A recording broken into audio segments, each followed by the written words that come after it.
नमस्कार, मैं हूं श्वेता झा और आप देख रहे हैं आज सुबह। सबसे बड़ी खबर आज की आपको बता दें, आज महाशिवरात्रि है। पूरे देश में आज भगवान भोलेनाथ और माता पार्वती की पूजा अर्चना की जा रही है। सुबह से मंदिरों में भक्तों का लंबी लंबी कतारें वहां पर लगी हुई हैं और वहां पर सुबह से ही पूजा अर्चना की जा रही है। आपको बता दें कि महाशिवरात्रि यानी कि शिव और पार्वती के विवाह की रात्रि इसे माना जाता है। इसीलिए आज के दिन खास करके शिव और पार्वती दोनों की पूजा की जाती है, दोनों की उपासना की जाती है। देश के अलग अलग हिस्सों में आपको बता दें, आज के दिन कई जगह लोग व्रत रखते हैं, पूरे दिन उपवास रखते हैं और रात के वक्त अपना उपवास वो खोलते हैं। हमारे संवाददाता मणिदीप शर्मा इस वक्त हमारे साथ दिल्ली से जुड़ गए हैं, उनसे हम और जानकारी लेते हैं। मणिदीप, ये बताइए कि इस वक्त आप कहां पे हैं और साथ ही आपसे ये जानना चाहेंगे कि वहां पर भक्तों में, खास करके भोलेनाथ के भक्तों में कितना उत्साह आज के पर्व को लेकर देखा जा रहा है।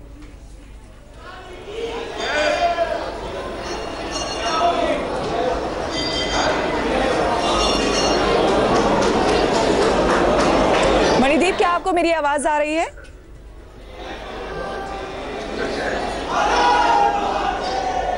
हर हर महादेव की गूंज तो हमें सुनाई दे रही है, लेकिन शायद मणिदीप को इस गूंज के बीच मेरी आवाज़ नहीं पहुंच पा रही होगी। तो आपको हम बता दें, जैसा कि आप तस्वीरों में भी देख रहे हैं, भक्तों की लंबी लंबी कतारें हैं। सुबह से ही लोग आ जाते हैं मंदिरों में। सुबह से ही स्नान करने के बाद पूजा अर्चना का दौर जो है वो शुरू हो जाता है। देर रात तक ये दौर चलता रहता है। और बड़ी खबर आ रही है महाराष्ट्र के निकाय चुनाव से, जहां पर बताया जा रहा है कि एमएनएस के पार्षद पर जानलेवा हमला हुआ है।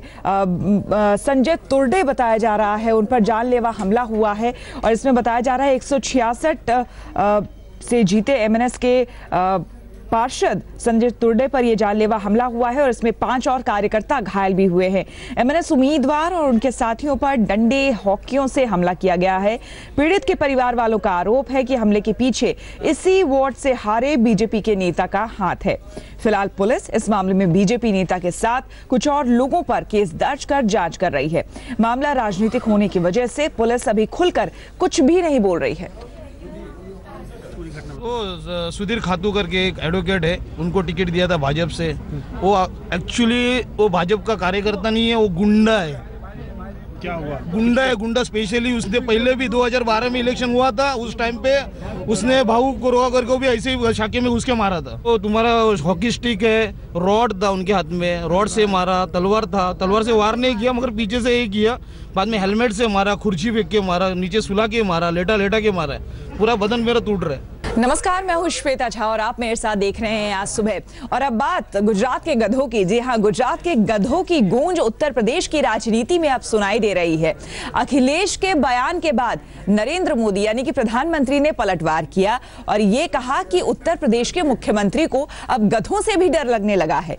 इस बयान पर अखिलेश यादव ने फिर जवाब दिया और आरोप लगाया कि प्रधानमंत्री तो खुद गधों के बीच फंसे हुए हैं, जिसके जवाब में प्रधानमंत्री का फिर से बयान एक आया है। तो इस पूरे बयान, पलटवार और वार के बीच देखिए उत्तर प्रदेश में सियासी गधापचीसी। लेकिन गुजरात के जंगली गधों का बखान उत्तर प्रदेश की चुनावी राजनीति में भूचाल जरूर ला रहा है। दुनिया की इस दुर्लभ प्रजाति का जिक्र पहले अखिलेश यादव ने किया और अब यूपी का चुनावी प्रचार बिग बी के विज्ञापन को जरिया बनाकर एक अलग रास्ते की ओर बढ़ता दिखाई दे रहा है। सबसे पहले सुनिए अखिलेश के उस बयान को जो उन्होंने 20 फरवरी को दिया था। हमारे साथियों ने कभी कभी टीवी देखा होगा, क्या एक गधे का विज्ञापन आता है? बताओ गरीब लोगों, किसान भाइयों, एक गधे का ज्ञापन आता है, विज्ञापन। हम तो इस सदी के बड़े महानायक से कहेंगे कि अब आप गुजरात के गधों का प्रचार मत करिए। हालांकि अखिलेश ने अपने हमले में कहीं प्रधानमंत्री मोदी का नाम नहीं लिया, लेकिन यूपी की चुनावी थाली में अचानक से गुजरात के जंगली गधों का तड़का लगने का मतलब सियासी दिग्गज बखूबी समझते हैं। समझा मोदी ने भी, तभी सूबे के सीएम पर देश के पीएम ने करारा पलटवार किया। मोदी पे हमला करो समझ सकता हूं, भाजपा पे हमला करो समझ सकता हूं, लेकिन बेचारे गधे के ऊपर आपको गधे का भी डर लगने लगता है क्या? लेकिन मालिक अगर उस पर से काम लेता है तो सहन करता हुआ भी अपने मालिक का दिया काम पूरा करके रहता है। अखिलेश जी, ये 125 करोड़ देशवासी मेरे मालिक हैं। उन गधों पे आपको इतनी नफरत है, लेकिन वही गुजरात है जिसने दयानंद सरस्वती को जन्म दिया था। यूपी के चुनावी भाषणों में यूं तो कई मुद्दों पर बात हो रही है, विकास पर, भ्रष्टाचार पर, बिजली पर, किसानों की हालत पर, बेरोजगारी पर, लेकिन अब गुजरात के गधे भी मुद्दा बन गए हैं। जब प्रधानमंत्री नरेंद्र मोदी ने अपने गृह राज्य के गधों पर अखिलेश की टिप्पणी पर आपत्ति जताई तो यूपी के सीएम ने फिर सवाल उठाते हुए जवाब मांगा। लेकिन पता नहीं क्यों वो गधे वाले विज्ञापन में उलझे हैं, इसलिए उलझे हुए हैं। हाँ, थैंक यू। अखबार में आप कर पढ़ लोगे, टीवी पे रात में देख लोगे, पता नहीं क्यों बुरा लगा उनको। उनके एक साथी ने कहा कि उत्तर प्रदेश के मुख्यमंत्री को गधों के बारे में पता ही नहीं है कुछ। हम तो उन्हें कह रहे हैं, हम उत्तर प्रदेश के लोगों को गधों के बारे में कुछ जानना ही नहीं है। पहले सियासत में और चुनावी प्रचार में सीधे सीधे नाम लेकर विरोधियों पर हमलों की बानगी कम ही देखने को मिलती थी, लेकिन उत्तर प्रदेश में इस बार मान्यताओं और मर्यादाओं की सरहदें टूटी हैं। मोदी ने अखिलेश को गधों के बहाने गुजरात की धरती की महानता याद दिलाई तो एक कदम आगे बढ़ते हुए अखिलेश ने पदों की अदला बदली की पेशकश कर दी। और अखिलेश जी, जिन गुजरात के गधों को, उन गधों पे आपको इतनी नफरत है, लेकिन वही गुजरात है जिसने दयानंद सरस्वती को जन्म दिया था। वही गुजरात है जिसने महात्मा गांधी को जन्म दिया था। और हम तो काम पे ही बहस करना चाहते हैं प्रधानमंत्री जी से। हम कहते हैं कि आप तो सबसे बड़े पद पे हो, बताओ उससे भी बड़ा कोई पद हो सकता है? और बताइए किससे झगड़ा कर रहे हैं? हमसे झगड़ा कर रहे हैं। लगता है उनका दिल नहीं लग रहा उस कुर्सी पर। हम तो कहते हैं आप अदला बदली कर लो तो शायद आपका दिल लगने लगेगा। गुजरात के जंगली गधे बेजुबान हैं। उन्हें समझ भी नहीं है कि उनके नाम पर 1000 किलोमीटर से भी ज्यादा दूर एक जंग छिड़ी है।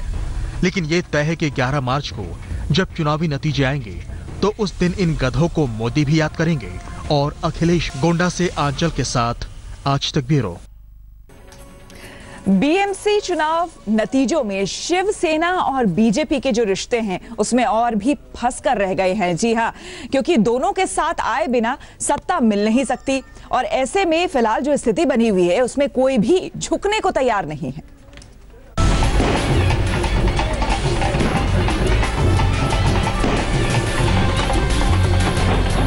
जश्न शिवसेना ने भी मनाया और बीजेपी ने भी, लेकिन पेच वहीं का वहीं अटका हुआ है कि बीएमसी पर राज किसका होगा। मुंबई की जनता का फैसला न तो बीजेपी की उम्मीदों को परवाज दे पाया, न ही मुंबई पर अपना हक मानने वाली शिवसेना की हसरतें पूरी हुई। अब सवाल यह है कि मुंबई का मेयर कौन और कैसे बनेगा। पहला और सबसे आसान समीकरण तो यही है कि शिवसेना और बीजेपी कड़वाहट भूलकर साथ आ जाएं और मिलकर बीएमसी की सत्ता संभालें। दोनों के वार्ड मिलाकर बहुमत के आंकड़े 114 से काफी आगे निकल जाते हैं। इस तरह 5 साल बिना किसी झंझट के काम चल सकता है। लेकिन इस समीकरण में सबसे बड़ी मुश्किल मेयर पद की है। नतीजा आने से पहले और बाद में भी शिवसेना यही रट लगाए है कि मेयर उसी का होगा। हो सकता है कि बीजेपी अपनी बढ़ी हुई हैसियत के बावजूद इसके लिए राजी भी हो जाए, लेकिन शिवसेना का केंद्र और महाराष्ट्र सरकार को लेकर तल्ख रवैया बीजेपी को भी अड़ जाने पर मजबूर कर सकता है। मुंबईचा महापौरच नाही, तुमचा महाराष्ट्राचा मुख्यमंत्री सुद्धा शिवसेनेचा। दूसरा समीकरण यह है कि शिवसेना कांग्रेस से हाथ मिलाए। कांग्रेस और शिवसेना की सीटें मिलाकर बहुमत से एक ज्यादा होती हैं, लेकिन एक दूसरे के धुर विरोधी शिवसेना और कांग्रेस साथ खड़े हो पाएंगे, ये सोच पाना भी बेहद मुश्किल लगता है। मुझे यकीन था कि हम मुंबई मतदाताओं को सही ढंग से प्रभावित कर सकते थे। सर, डीमोनेटाइजेशन के बाद कांग्रेस ने काफ़ी विरोध प्रदर्शन किया, काफ़ी सारा प्रोटेस्ट किया, फिर भी अब जो चुनाव में हम जो आंकड़े देख रहे हैं तो लोग बीजेपी को ही वोट कर रहे हैं, उसके बारे में आप क्या कहेंगे? देखिए, अब वोटिंग अभी रिजल्ट्स अभी निकल चुकी हैं, मुझे थोड़ा हमें एनालिसिस करके देखना पड़ेगा कि एग्जैक्ट क्या हुआ है। बीएमसी की सत्ता का तीसरा समीकरण यह है कि बीजेपी के साथ शिवसेना और कांग्रेस को छोड़ बाकी सभी साथ मिल जाएं। इसके बावजूद बहुमत से 3 सीट कम रह जाएंगी, लेकिन शिवसेना और कांग्रेस में सिंधमारी करके बहुमत तक पहुंचा जा सकता है। हालांकि एक दूसरे की धुर विरोधी पार्टियों का साथ आना और फिर भी बहुमत में मुश्किल के चलते यह विकल्प करीब करीब नामुमकिन ही लगता है। नतीजों के बाद शिवसेना के अखबार सामना में आरोप लगाया गया है कि केंद्र और राज्य सरकार ने अपने संसाधनों के बूते शिवसेना के खिलाफ साजिश की। साथ ही ये भी दावा है कि हर हाल में मेयर शिवसेना का ही बनेगा। दोनों तरफ के तेवर देखते हुए लगता नहीं मामला आसानी से सुलझ पाएगा। मयूरेश गणपत्ते और विद्या के साथ साहिल जोशी, मुंबई, आज तक। और अब खबर जम्मू कश्मीर से। एक बार फिर से आतंकियों ने सेना पर छिपकर हमला बोला है, लेकिन पिछली बार की घटनाओं से इस बार की घटना थोड़ी अलग है। कैसे, देखिए इस रिपोर्ट में।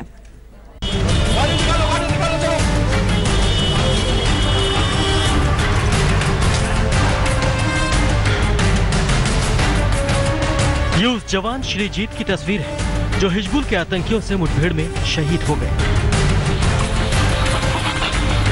बुधवार और गुरुवार की दरमियानी रात करीब 2 बजे एक बार फिर आतंकियों ने हमारे जवानों का सीना छलनी कर डाला। नापाक मंसूबा वाले आतंकियों ने शोपियां के कुंगू में सर्च ऑपरेशन के बाद लौट रहे सेना के गश्ती दल पर हमला कर 4 जवानों को शहीद कर दिया। वहीं 7 जवान जख्मी हैं। क्रॉस फायरिंग में एक महिला की भी जान चली गई। घटना के बाद आम आदमी से लेकर सियासतदानों में भी गुस्सा और गम दोनों है। इन सब के बीच आज तक को हिजबुल के आतंकियों का एक वीडियो हाथ लगा है, जिसमें हथियारबंद आतंकी हाथ सेंकते दिख रहे हैं। वैसे जो खबरें मिल रही हैं, उनके मुताबिक सेना पर इस बार का हुआ हमला पहले हुए हमलों से अलग है। ये पहली बार है जब सीमा पार के आतंकियों और स्थानीय आतंकियों ने गठजोड़ कर किसी हमले को अंजाम दिया हो। सेना पर धावा बोलने के लिए हिजबुल और लश्कर ने पहली बार हाथ मिलाए हैं। आमतौर पर हमला करके आतंकी भाग निकलते हैं, लेकिन इस बार हमले के बाद भी आतंकियों ने लंबे वक्त तक जवानों पर गोलीबारी की। खुफिया जानकारी है कि इस वक्त घाटी में 400 आतंकी सक्रिय हैं। माना जा रहा है कि आतंकियों की तादाद सबसे ज्यादा दक्षिण कश्मीर में है। बहरहाल सेना पर अचानक बढ़े आतंकी हमलों के बाद अब वक्त ज्यादा अलर्ट होकर रहने का है। आतंकियों की नकेल कस रही सेना को नए गठजोड़ों का तोड़ जल्द खोजना ही होगा। कमलजीत संधू के साथ अशरफ वानी, श्रीनगर, आज तक।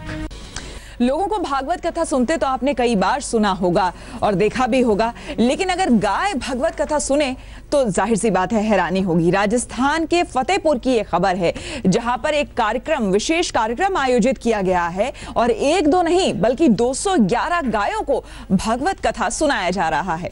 देखिए ये रिपोर्ट।